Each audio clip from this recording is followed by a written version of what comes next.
They didn't just break my bridge, they shattered 25 years of my life. I stood there, boots sinking in the muddy bank, watching as HOA contractors swung hammers into the same hand-carved stones my late wife and I had laid with our bare hands. Each strike echoed across the valley like a gunshot. And leading the charge, HOA President Linda Parker, clipboard in hand, sunglasses gleaming, yelling something about community standards. Funny thing is, I'm not even a member of their damn HOA. That stone bridge wasn't just a crossing, it was my memory, my boundary, and my peace.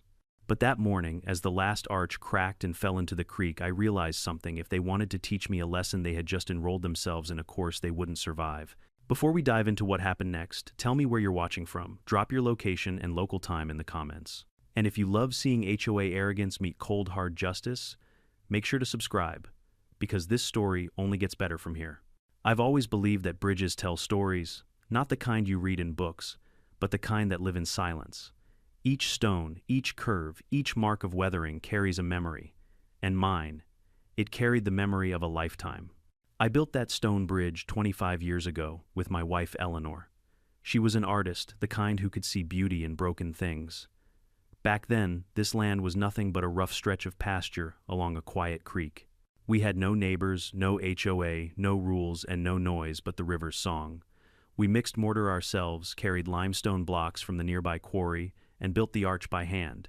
It wasn't perfect, but it was ours. Every morning, Eleanor would cross that bridge with her coffee, sit by the sycamore, and sketch the reflection of the stones on the water. That bridge wasn't just a structure, it was her favorite canvas.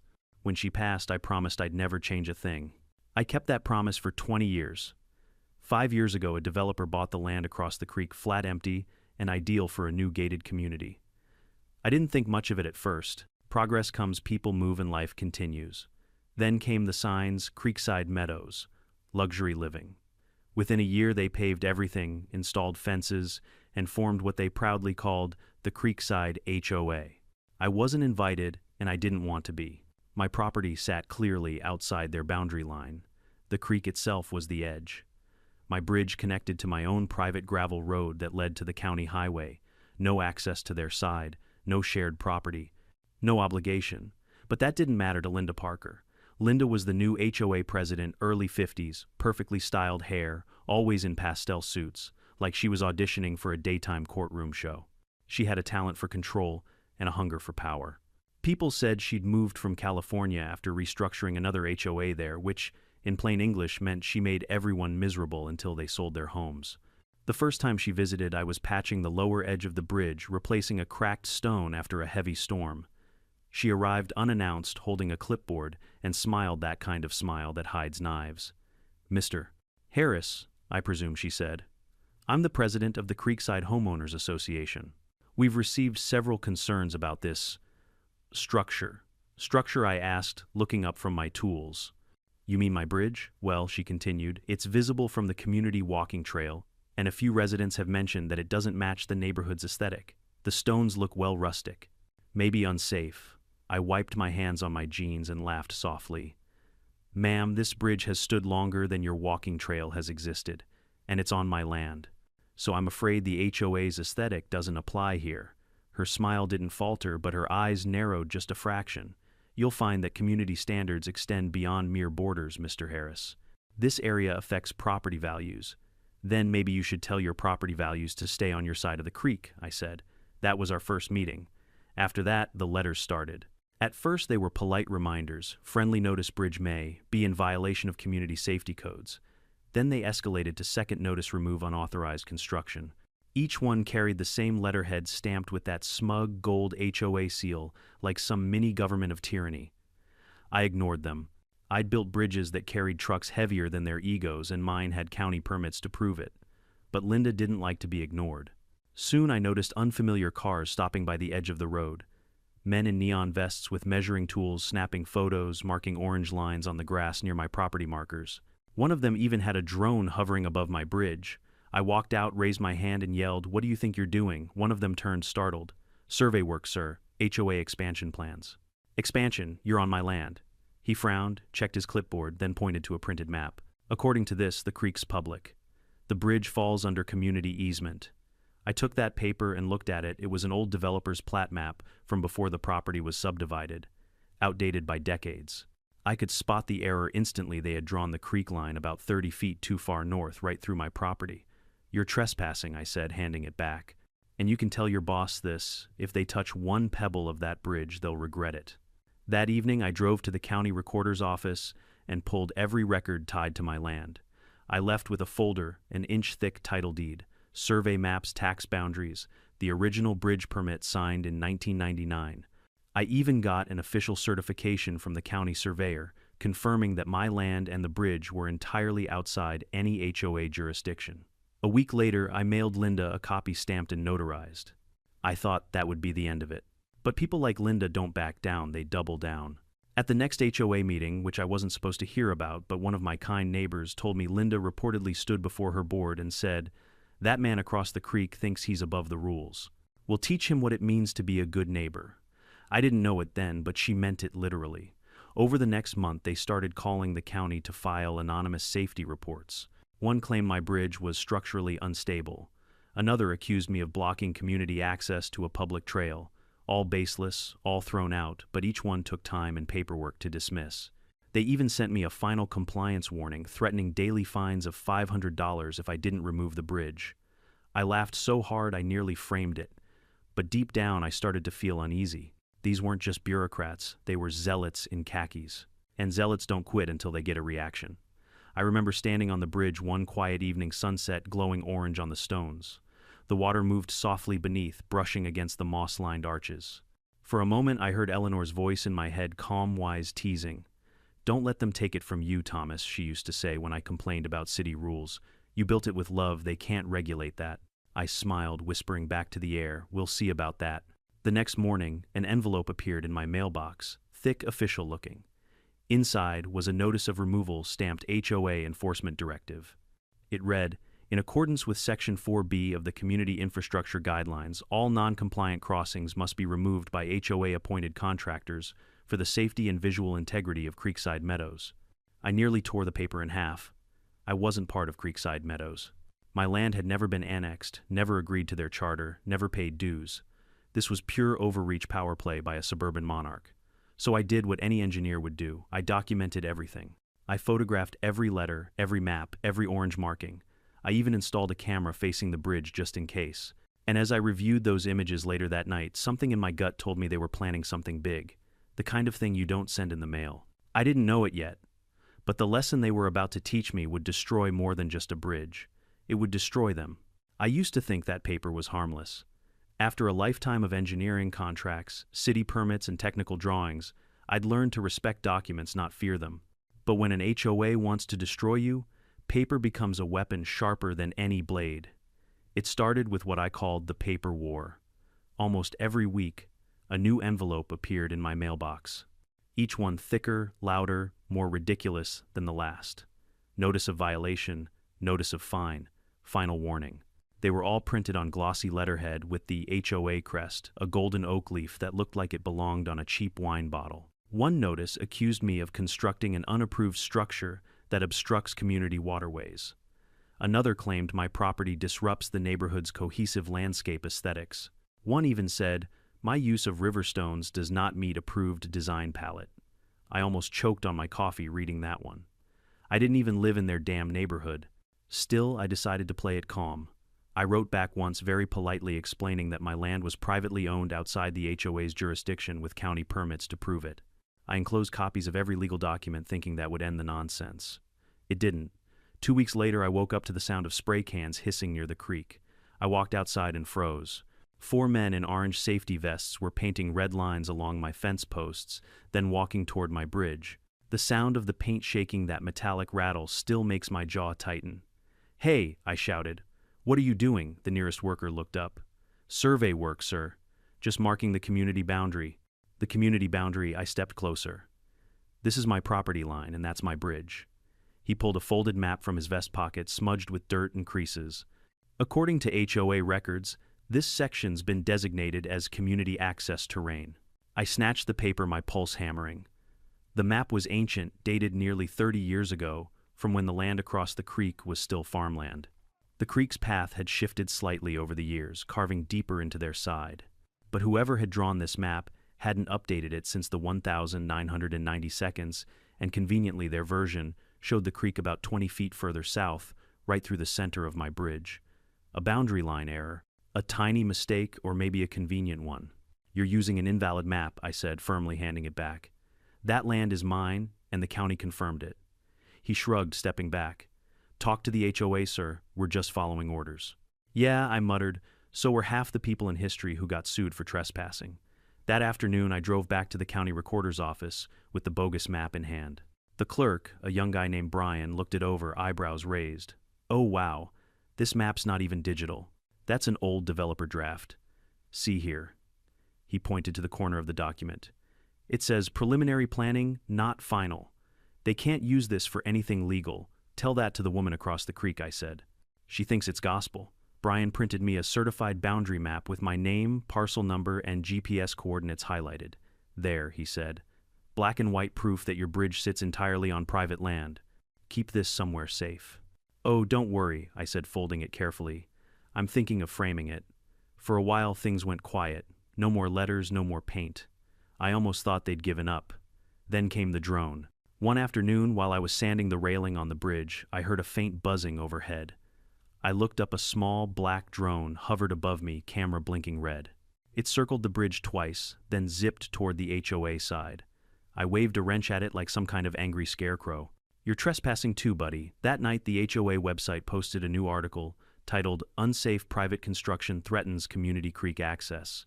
The thumbnail, a photo taken from the drone, my bridge, my house in the background, zoomed in just enough to make it look crooked.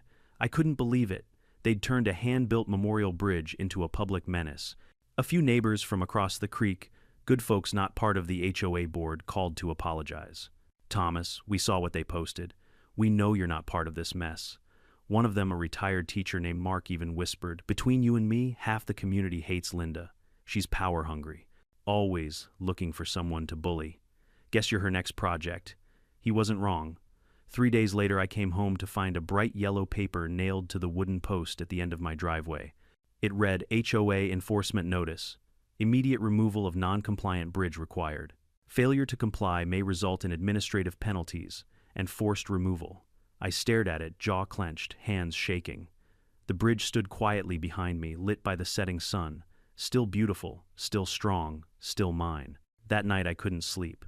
I sat on the porch, listening to the creek, watching fireflies blink over the water. For the first time, anger began to outgrow patience.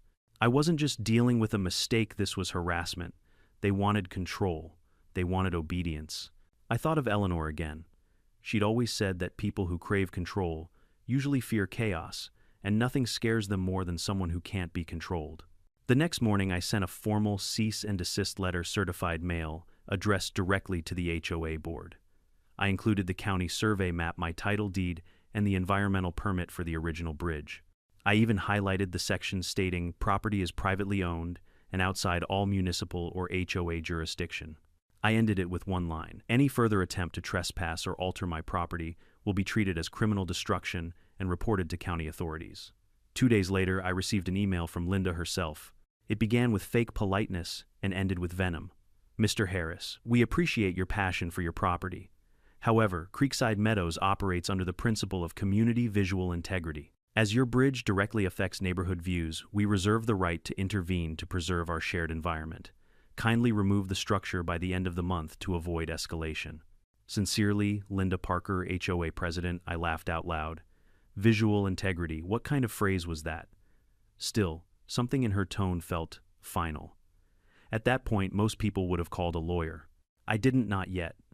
I wanted to see just how far they'd go. So I waited, documenting every interaction, keeping my camera pointed at the bridge day and night. 2 weeks passed. Nothing happened. The notices stopped. The drone vanished. Even Linda's smug car, that silver Lexus with HOA 1 on the plate, stopped showing up. Then one night I noticed something odd, a row of orange flags planted along the creek bank near the bridge. They hadn't been there the day before. At first I thought maybe the county was planning flood maintenance. But when I followed the line of flags, they led straight to the base of my bridge, and each was marked with initials: CPHOA, Creekside Property Homeowners Association. I felt a chill crawl down my spine. The next morning I called the county inspector's office. They confirmed they had issued no work permits for that area. No maintenance, no construction, no demolitions. Which meant whatever was coming next wasn't legal. I remember standing on the bridge that evening, staring at the stonework Eleanor and I had laid with our hands. I brushed my fingers across the cool surface, tracing the moss-covered cracks. The creek murmured softly, the sky bruised purple with twilight. "I'm not moving it," I whispered. "Not for her, not for anyone." The wind carried that vow across the water into the silence of the oncoming night. I didn't know it then, but that silence wouldn't last long. The next sound I heard from that creek would be engines. Diesel, metal, and by morning my bridge would be gone. It was just past midnight when the sound reached me, deep, mechanical, and wrong, a low rumble like thunder that had forgotten to fade. I sat upright in bed, heart hammering. The sound came again, clank, hiss, grind. Diesel engines. I threw on my jacket and stepped onto the porch. A faint orange glow flickered beyond the trees near the creek. For a second I thought maybe a neighbor had left a generator running. But then I heard voices shouting metallic clangs and the unmistakable crack of stone under pressure. I ran down the dirt path toward the sound, flashlight in hand. The night air smelled of oil and wet earth. As I broke through the tree line, my breath caught in my throat. There, under the floodlights, a yellow excavator was parked right at the edge of my bridge. Two men in reflective vests were standing beside it, one waving instructions, the other operating the machine. Each movement of that hydraulic arm sent a shiver through me. The excavator's claw came down hard crunch, and a chunk of the stone railing shattered, falling into the dark water below. "Stop!" I yelled, sprinting toward them. "What the hell are you doing?" The man on the ground turned, startled. "Sir, please stay back. We've got authorization to remove an unsafe structure." "Authorization from who?" He held up a clipboard, tapping a paper with a gloved finger. "Creekside Meadows, HOA. Work order #214. I snatched the document out of his hand. Even in the glare of their lights, I could tell it was a joke. An HOA letterhead, no county seal, no permit number, no inspector's signature. Just a cheap forgery printed on fancy paper. "This is illegal," I barked. "This is my bridge, my property. You're trespassing." The operator paused, but the man beside him shrugged. "We were told it's community land." "You'll have to take it up with the HOA, sir." "Take it up with the HOA." I stepped closer, pointing at the bridge. "You're destroying 25 years of work right now." The excavator's arm swung again, breaking another stone section. Dust rose in the floodlight, swirling like smoke. The creek gurgled beneath, carrying away pieces of my life. Something inside me snapped. I pulled out my phone and started recording, shouting every detail for the camera. "This is Thomas Harris, property owner, recording an act of trespassing and destruction ordered by the Creekside Meadows HOA. These men are demolishing my private bridge without permit or authority." The operator shut off the engine, clearly nervous. "Look, sir, we're just following the order." "Then tell your boss to follow me to court," I snapped.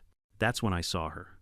Linda Parker stood on the far bank, wrapped in a beige trench coat, arms crossed, clipboard in hand, a smug half-smile cutting across her face. Her silver Lexus was parked just behind her headlights, aimed like spotlights across the water. "Evening, Mr. Harris," she called out. "I told you this structure was unsafe. The board voted for removal. You should thank us before someone got hurt." "Someone's about to get hurt," I growled, "and it won't be because of this bridge." She tilted her head, feigning pity. "You know you could have avoided all this by cooperating, but you just had to make it difficult." "Cooperating? I'm not even in your damn HOA." "Oh, technicalities," she said with a wave of her hand. "The creek connects us all. We're just ensuring the community's safety and consistency. Can't have a crumbling old bridge spoiling the view from our walking path." "Consistency," I laughed bitterly. "Lady, this bridge has stood through floods, storms, and time itself. The only thing crumbling here is your common sense." Linda smiled thinly. "That's quite the speech, Mr. Harris, but I'm afraid it's too late." She gestured with her hand, and the excavator's arm came down one last time. The arch gave way with a deep, echoing crack. A cascade of stone tumbled into the creek, splashing cold water high into the air. The noise drowned out everything for a moment, even my shouting, even Linda's smug silence. When it was over, only rubble remained. The bridge that Eleanor and I had built by hand, stone by stone, heart by heart, lay shattered in the black water below. I stood, frozen throat tight, unable to speak. Linda stepped closer to the creek bank, her voice calm, satisfied. "You can walk across like everyone else now. Consider it a lesson in humility." I met her gaze and said quietly, "You just declared war, Mrs. Parker. And I don't lose wars." She smirked. "We'll see." Then she turned and walked away, heels clicking against the concrete as the floodlights shut off one by one. By the time the sheriff arrived 30 minutes later, the work crew and machines were gone. All that remained were tire tracks in the mud and the mangled skeleton of what once was my bridge. The deputy, a young man who clearly wasn't used to dealing with HOA feuds, took my statement but looked uncertain. "Do you have proof it was them?" I pointed at the glowing video on my phone. "Every second of it." He nodded slowly. "Good. Keep that safe. I'll file the report, but you'll probably want to talk to the county inspector too." "I plan to," I said. That night I barely slept.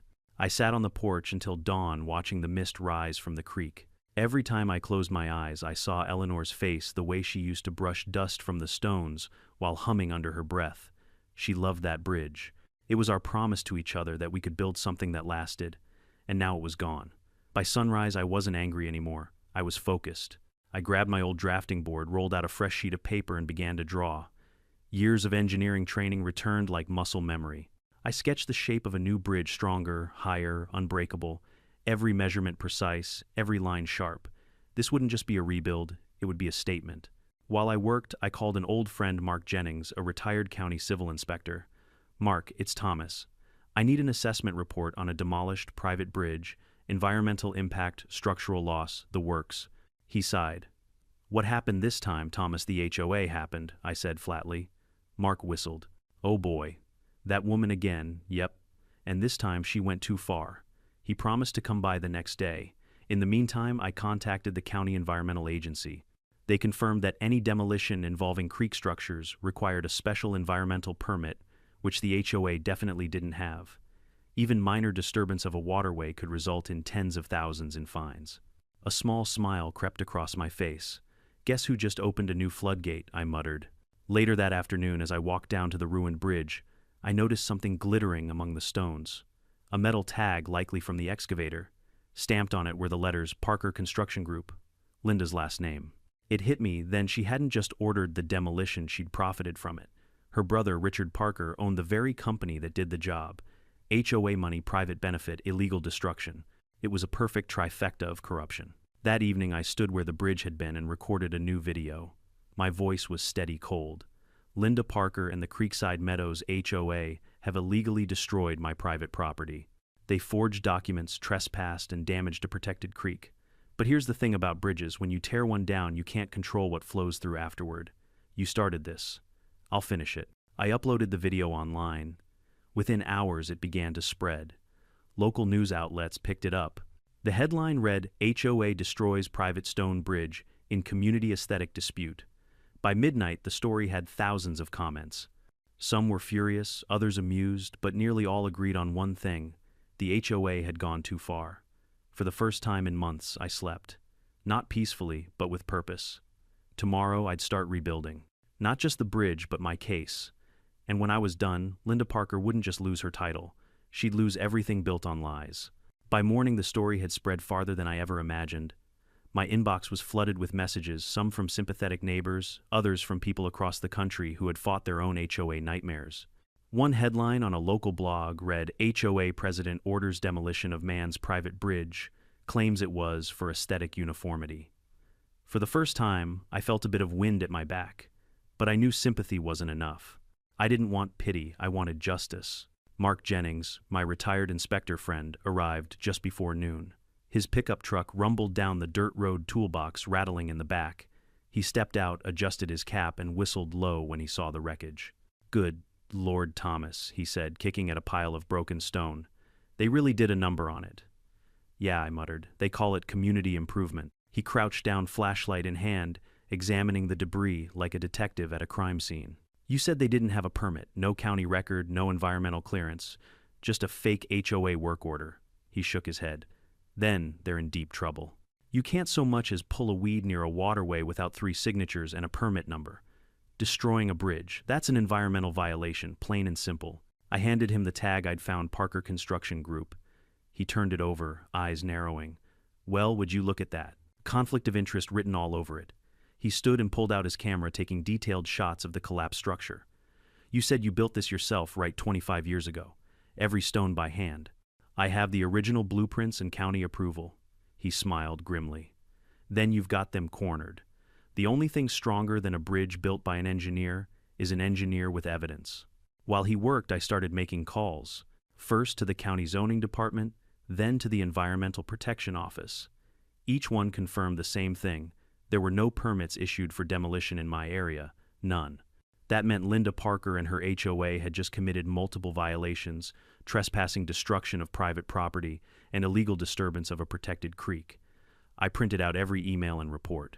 My kitchen table became a battlefield: blueprints, photographs, survey maps, and letters, all laid out like artillery. When I was done, I had a stack of proof so thick it could stop a bullet. That's when I decided to go for the kill.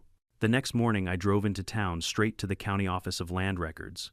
The clerk, Brian, the same kid who'd helped me before, blinked when he saw me carrying 2 giant binders. "Uh-oh," he said. "You're back." "Back with vengeance?" I said, dropping the binders on the counter with a thud.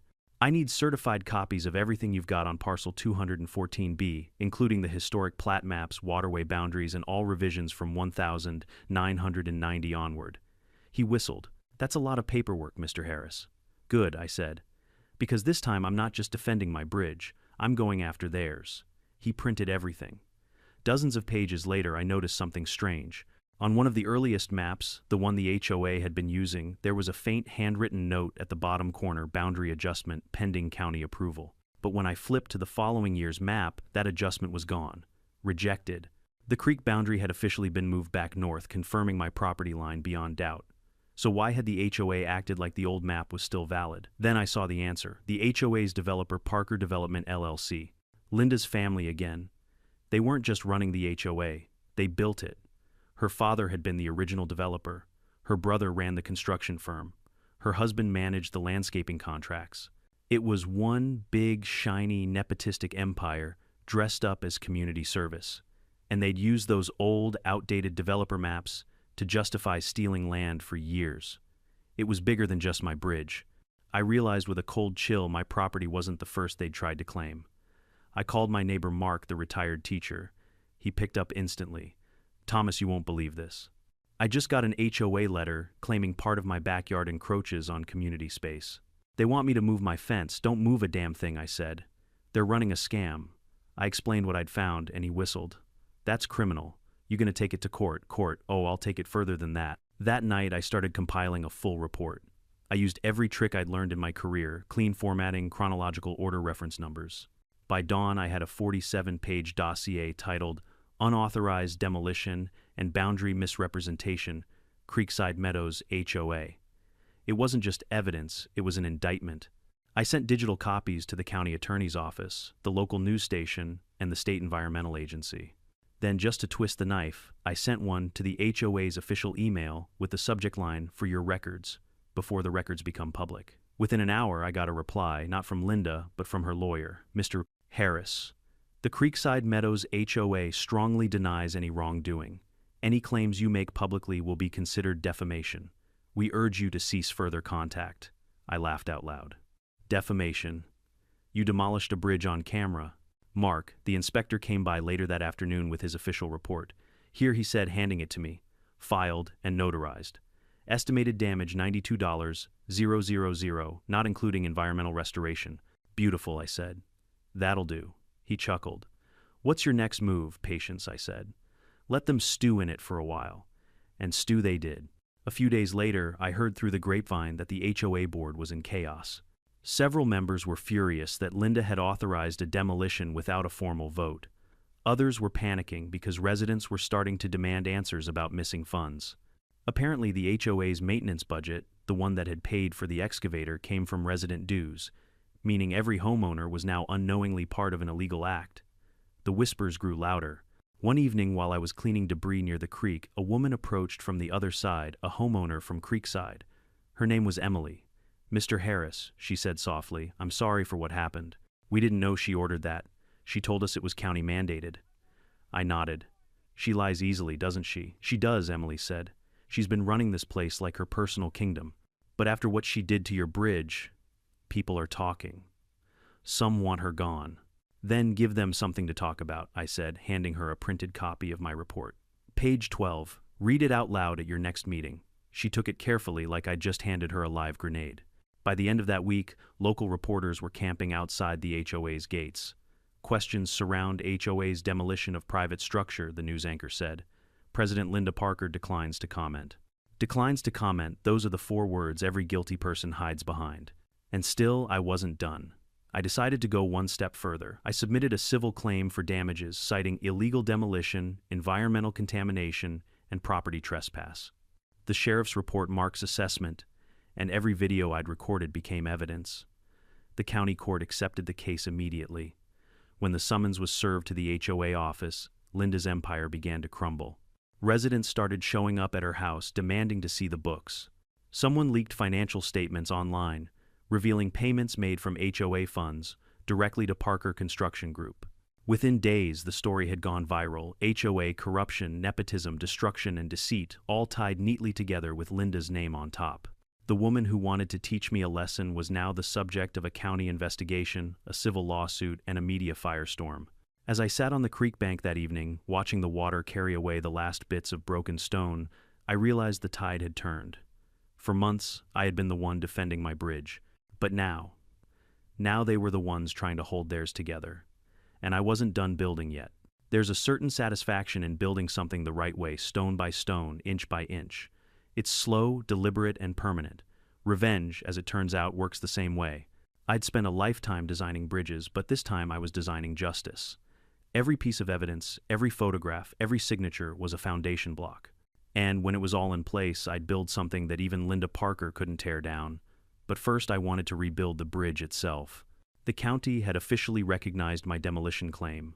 They even sent 2 environmental inspectors to verify the damage and the extent of debris left in the creek. Watching them wade through the shallow water with clipboards shaking their heads felt like therapy. Unauthorized heavy equipment access, one muttered. Disturbed sediment, the other added. I smiled to myself. Music to my ears. They took samples, snapped photos, and filed a full environmental impact report. A week later, the HOA received a notice of violation, a $40,000 fine for unpermitted demolition and creek disturbance. The letter didn't come from me this time. It came from the State Environmental Protection Agency. I framed a copy and hung it above my fireplace. Meanwhile, I was already deep into the reconstruction plans. This time, I wasn't rebuilding the same simple arch. I was creating something that would outlast me, a monument to every stubborn man who ever told an HOA to mind its own damn business. The new design was an arched stone bridge with reinforced granite columns, decorative iron railings, and engraved cornerstones reading "Private Property, Built to Last. No HOA access beyond this point." Every word carved in cold, permanent stone. When the construction trucks arrived, the sound of their engines drew half the neighborhood's attention. Some of the HOA residents stopped along the walking trail, whispering, taking photos. A few waved, cautiously supportive. Then around noon, Linda showed up. Her Lexus rolled up just as the crane was lowering the first massive granite slab into place. She stepped out, heels clicking, sunglasses gleaming. "Mr. Harris," she said in that sickly sweet tone she used for public charm. "What is this? You can't just rebuild whatever you like." "The county's still reviewing, already approved," I interrupted, handing her a folded permit, stamped with the county seal. Fully inspected, fully authorized, fully legal. Her eyes flicked over it, and for a moment her smile cracked. "You're mocking this community," she hissed. "No," I said evenly. "I'm reminding it where it ends." Behind her, one of the workers chuckled. Another whispered, "Guess he's showing her how to build it right this time." She spun around and stormed back to her car. The tires screeched as she left. I stood there in the dust and sun watching the new bridge rise. Every block that went up felt like reclaiming a piece of my peace. By the end of the week, the bridge stood finished, stronger, wider, more beautiful than before. The day we completed it, I held a small reopening. Just me, Mark, and a handful of neighbors who'd grown tired of HOA nonsense. We grilled burgers, drank lemonade, and laughed about how Linda must be fuming. As the sun dipped low, its golden light glinting off the iron railings, I felt something like closure. But deep down, I knew the story wasn't over. Not yet. 2 weeks later, I got a letter from the HOA attorney. "Mr. Harris, the Creekside Meadows, HOA, hereby demands removal of signage and alterations that disrupt community harmony. Additionally, continued online defamation will result in legal action." I nearly choked laughing. They had the nerve to call me disruptive. Instead of replying, I printed the letter, walked to the bridge, and nailed it to the stone railing under the sign "Private Property." It looked perfect there, fluttering in the wind, a trophy of their stupidity. That same afternoon, a county officer stopped by to take follow-up photos for the environmental case. Linda apparently had tried to dispute the fine, claiming her demolition had been sanctioned by safety regulations. The officer, a tall man with mirrored sunglasses, smirked. Her argument didn't last long once we pulled the permit logs. She's in deeper than she realizes. How deep, I asked. He pulled out a notepad. Conflict of interest, misuse of HOA funds, unlicensed demolition, environmental damage. That's not a lawsuit anymore, that's a potential criminal referral. I poured him a cup of coffee and said, "You'll have front row seats when it hits court." And court was exactly where we were headed. In the weeks leading up to the trial, the internet had turned Linda into a local celebrity for all the wrong reasons. People loved the story, a retired engineer whose memorial bridge was destroyed by a power-hungry HOA, only for him to rebuild it stronger and sue them into oblivion. I even started getting letters from strangers. One from Arizona said, "I watched your story, and I'm building a no HOA sign on my fence tomorrow." Another from Texas read, "Sir, you're my hero. My HOA tried to fine me for my dog's fur color. Revenge wasn't supposed to feel like fame, but I'd be lying if I said it didn't make me grin." Meanwhile, the HOA board began to fracture. Linda's allies resigned quietly. Homeowners started demanding transparency, asking where their dues had gone. When someone leaked an internal ledger showing a $65,000 construction expense paid directly to Parker Construction Group, that was the final crack. The HOA's own members called for a vote of no confidence. I wasn't there when they voted, but Mark sent me a text that night. "She's out. They kicked her off the board. And guess who they want to testify in court? You." I stared at that message for a long time, then typed back one word: perfect. The following morning I walked down to my bridge, coffee in hand. The water flowed steady and clear beneath it. Sunlight sparkled off the stone, making it look almost alive. For the first time since the demolition, I felt at peace, but it was a quiet kind of peace, the kind that hides something sharper underneath. I placed a small brass plaque on the side of the bridge. It read, "Rebuilt by the one who refused to bow." That night, I uploaded a new video titled, "How I Rebuilt the Bridge, HOA Destroyed." I narrated calmly, showing the before and after footage, the court filings, the environmental fines. No shouting, no anger, just facts, justice, and a bit of irony. Within 48 hours, it had over 1 million views. The next morning, I woke to an email from a local journalist asking for an interview. "Your story," she said, "is the perfect metaphor for standing up to control." I agreed under one condition: they film it right here on the bridge. When the cameras rolled, I stood with my hands on the new stone railing and said, "This bridge connects my past and present. It's what my wife and I built with love." And someone thought they could destroy that with paper and power. But you can't bulldoze integrity. You can't legislate memory. The reporter asked, "What do you hope happens next?" I looked at the water, smiling faintly. "I hope people remember that some things aren't meant to be controlled. Not land, not legacy, not love." She nodded, and the cameras clicked. By sunset, the clip aired across every local channel. HOA members across the state were probably choking on their cocktails watching it. Linda, somewhere behind her lawyer, must have been seething. But I didn't care anymore. I wasn't building for her. I was building for everyone who ever lost something to arrogance. And the beauty of stone, it outlasts arrogance every single time. A week later, my lawyer called. "Thomas, you're going to like this. The county prosecutor just filed official charges. Fraud, misappropriation of funds, and falsifying documents." I set my coffee down and leaned back, the weight of months lifting off my chest. "Well," I said, "looks like the lesson finally hit home." He chuckled. "Seems so. They say revenge is best served cold." I smiled, glancing at the flowing creek beneath the bridge. "Maybe, but I prefer it carved in stone." The courthouse smelled like old wood and tension, that strange mixture of polished oak benches, stale air, and nervous ambition. It was the kind of place where everyone thought they were right until a judge reminded them they weren't. I'd been in courtrooms before decades ago as an expert witness for bridge engineering disputes, but this time I wasn't there as a consultant. I was the plaintiff. And the defendant, sitting 20 feet away, perfectly pressed in her pastel suit, was Linda Parker, former queen of the HOA kingdom, now stripped of her crown and drowning in legal paperwork. I could feel her eyes on me as I took my seat. I didn't look back. "Case number 24CV1875, the clerk announced. Harris versus Creekside Meadows Homeowners Association. The judge entered, a tall man with sharp eyes and the calm of someone who'd seen everything from speeding tickets to family feuds that ruined generations. "Let's begin." My lawyer, a no-nonsense woman named Rachel Nguyen, stood up first. She was younger than me, but she carried herself with the kind of quiet fire that made juries lean forward. "Your Honor," she began, "this is a case about abuse of power, trespassing, and the unlawful destruction of private property, a bridge that represented a man's family legacy. The defendants, the Creekside Meadows, HOA, and its former president, Mrs. Parker, took it upon themselves to destroy what was never theirs, using falsified documents, unlicensed contractors, and resident dues to fund it." Then she paused, sliding a photo onto the display monitor. It was the image of my bridge, the one I'd taken on that last day sunlight hitting the arch just before they tore it down. The courtroom went silent. Even the sound of the ceiling fan seemed to fade. Rachel turned toward the judge. "Mr. Harris built this bridge himself 25 years ago with county approval. He and his late wife designed it by hand. The defendants destroyed it without a single legal permit. They claimed it was unsafe, but the county found no record of any complaint, no engineering report, no inspection, nothing but arrogance." Linda's lawyer, a corporate type with a too expensive watch, stood up. "Objection. Emotional appeal." "Overruled," the judge said quietly. "Continue, Miss Nguyen." She nodded.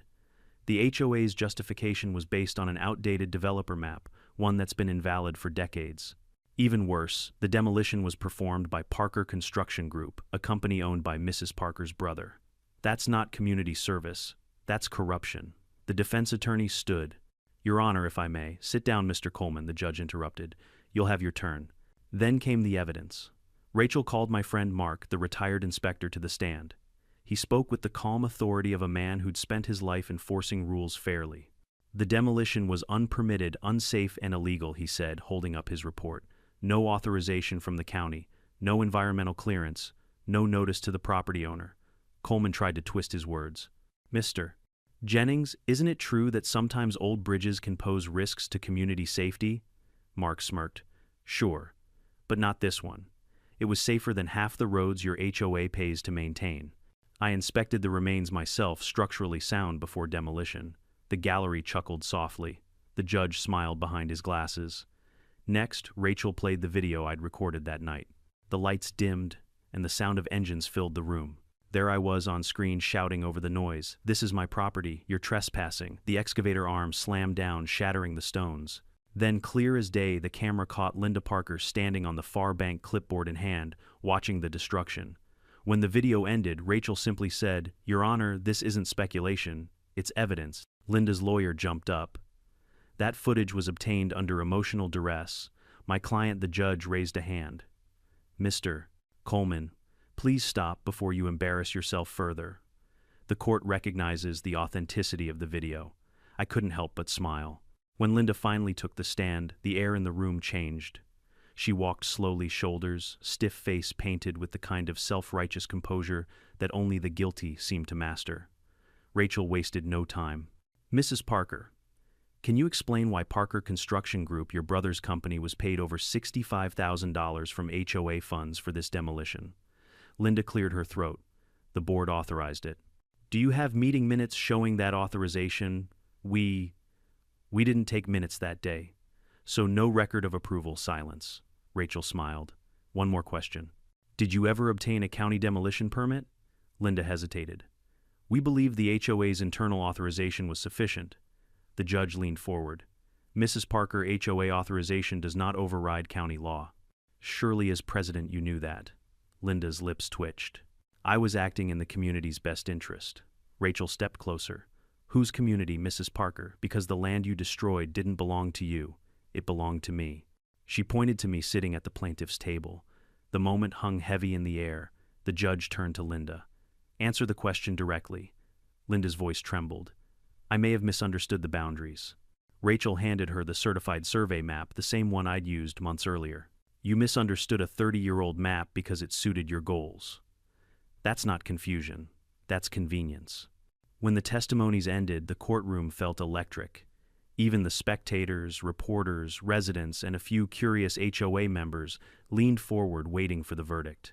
The judge adjusted his glasses, flipping through his notes. "I've heard enough." He began slowly, voice calm but deliberate. "The evidence shows beyond a doubt that the Creekside Meadows, HOA, and Mrs. Parker acted outside their jurisdiction, misused funds, and caused unlawful destruction of private property. The court finds in favor of Mr. Harris. A collective gasp swept through the room. The judge continued.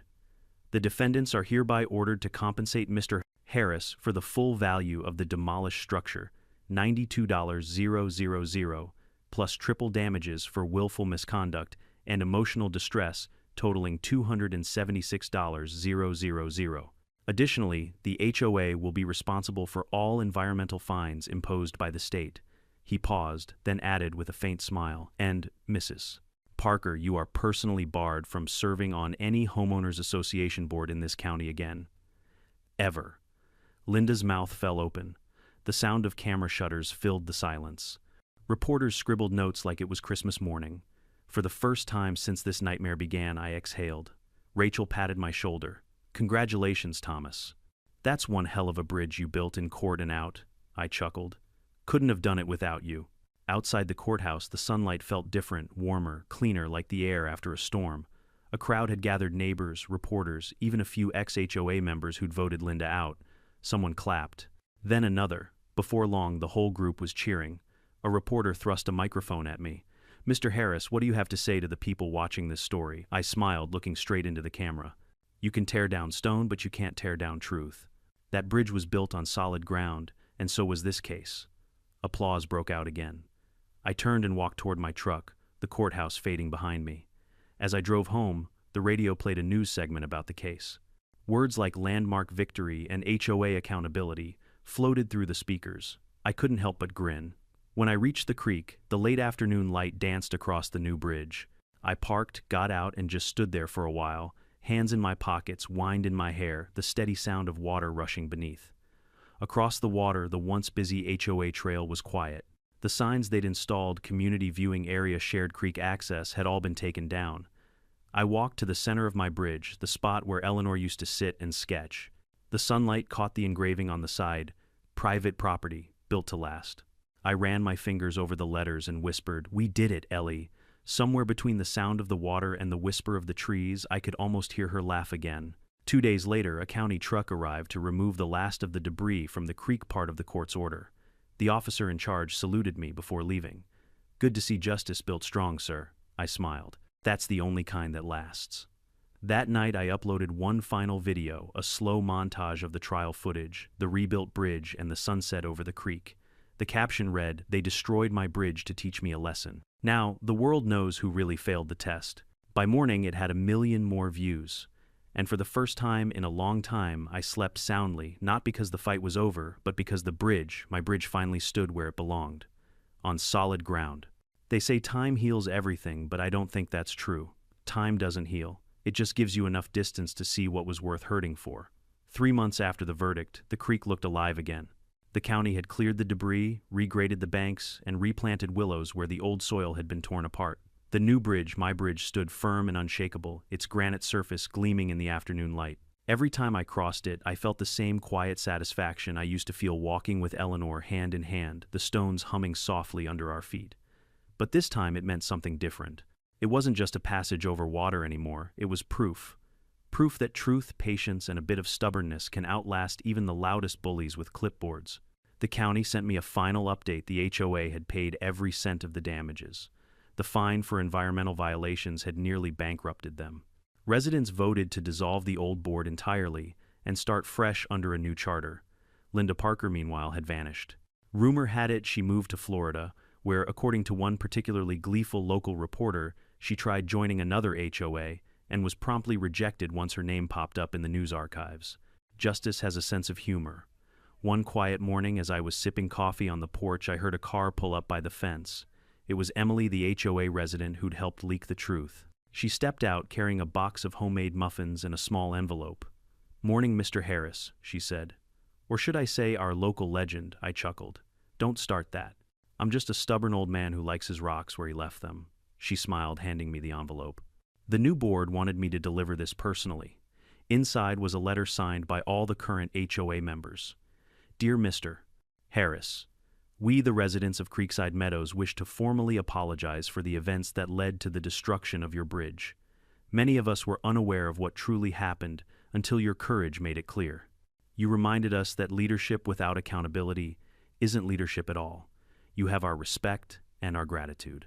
At the bottom, someone had added in pen, if you ever need help maintaining that beautiful bridge, you have neighbors now, not enemies. I folded the letter carefully and set it on the porch railing.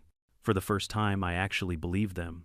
A week later, a small crew of volunteers showed up at my gate with shovels and tools. They'd come to clean up the last remnants of rubble that had washed downstream. Most of them were from the same community that had once cheered for Linda's beautification plans. Funny how quickly people change when they learn who the real villain is. One of the men, a quiet guy named Doug, looked around awkwardly. "Mr. Harris, I owe you an apology. I was one of the people who voted to support her demolition plan. She told us it was county approved." I nodded slowly. "And now you know it wasn't." He nodded, kicking at the dirt. "Yeah. My wife said we should have listened to the guy with actual engineering experience." I smiled faintly. Women tend to be right about that sort of thing. We worked together in silence for a while, clearing old debris. By sunset, the creek looked almost pristine again. The reflection of the bridge shimmered on the water like a quiet reminder. Nothing man-made ever truly lasts forever, but some things last long enough to matter. Before leaving, Emily turned to me. "You know, this bridge brought the whole neighborhood together in the end." I looked out over the water. "That's the funny thing about bridges," I said. "They connect people, even the ones who try to tear them down." As weeks passed, life settled into a calm rhythm again. The HOA drama faded from the headlines, replaced by newer scandals, some city council fiasco, a dog park dispute, the usual circus. My story still circulated online, though, retold in short clips and reaction videos titled things like "HOA destroys, wrong man's property," or "Retired engineer schools, HOA president in court." It was surreal. Teenagers on TikTok quoting my line, "You can tear down stone but not truth." I never set out to become a symbol of rebellion against petty bureaucracy, but apparently that's what I'd become. Mark called one evening, laughing. "Thomas, you're a meme now," I sighed. "At least it's better than being an obituary." He chuckled. "You know what's funny? Half the county inspectors I talk to bring up your case in meetings. You've basically become required reading." "Well," I said, smiling, "then maybe something good came out of all that dust and diesel." Sometimes I'd catch myself walking the bridge at twilight, the same time of day Eleanor used to sit there sketching. The water beneath glowed with the colors of sunset gold fading into pink, melting into deep indigo. The soft murmur of the creek mixed with the evening breeze through the sycamores. I liked to imagine she was still there, somehow sitting just beyond sight, smiling at what we'd rebuilt. One evening I brought out one of her old sketchbooks, now weathered with age. Inside were faint pencil drawings, the bridge from every angle, the creek winding beneath it, her notes about light and shadow. On the final page she'd written, "Beauty doesn't last, but love leaves shape." I closed the book and rested it on the stone railing. She was right, of course. Love leaves shape, sometimes in stone, sometimes in scars. Later that month, the local newspaper published a final feature on the case, titled "The Bridge That Wouldn't Fall." The journalist visited the site, interviewed neighbors, even took aerial photos of the newly restored creek. At the end of the article she wrote, "In an age where homeowners associations wield absurd power, one man's quiet defiance reminded us that integrity still builds stronger foundations than authority ever will." I cut that line out and taped it inside Eleanor's sketchbook. Not long after, the county invited me to speak at a community event about property rights and environmental stewardship. At first I almost said no, I'm not one for podiums and microphones. But then I thought about all the people who'd been bullied by HOAs, who'd paid unfair fines, or lost parts of their homes to red tape. Maybe they needed to hear it. When I took the stage, I kept it simple. "I'm no hero," I began. "I'm just a man who built something with love and refused to let arrogance destroy it. You don't need power to stand your ground. You just need patience, proof, and a little bit of humor. Because if you can laugh while fighting back, they've already lost half their control." The crowd laughed softly, but their applause felt warm, real. Before I left, someone asked what lesson I'd learned through it all. I thought for a moment and said, "Don't build bridges for people who can't respect the other side." That night I walked home under a quiet sky. The stars shimmered like dust scattered across dark velvet. The new bridge glowed softly under the porch lighted stones, catching the moon's reflection. I stopped in the middle, listening to the water flow beneath. It was peaceful, the kind of peace that comes after a storm you've survived, not one that passed you by. And for a brief, beautiful second, I felt that same sense of calm I'd felt all those years ago when Eleanor and I laid the final stone together. She'd smiled and said, "It'll stand long after we're gone." Now I knew she was right. because some bridges aren't built just to cross water, they're built to remind people what stands when everything else falls.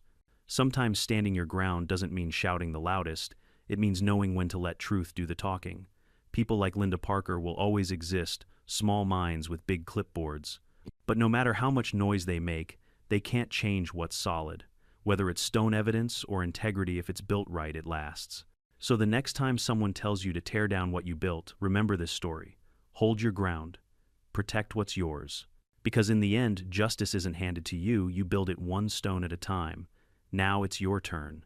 Tell me in the comments, have you ever stood up to an HOA, a boss, or anyone who thought they could control you? Where are you watching from tonight? Let's keep this bridge of stories alive. And if you enjoyed this one, don't forget to subscribe. More real justice, more crazy HOA stories, and more bridges that refuse to fall are coming your way.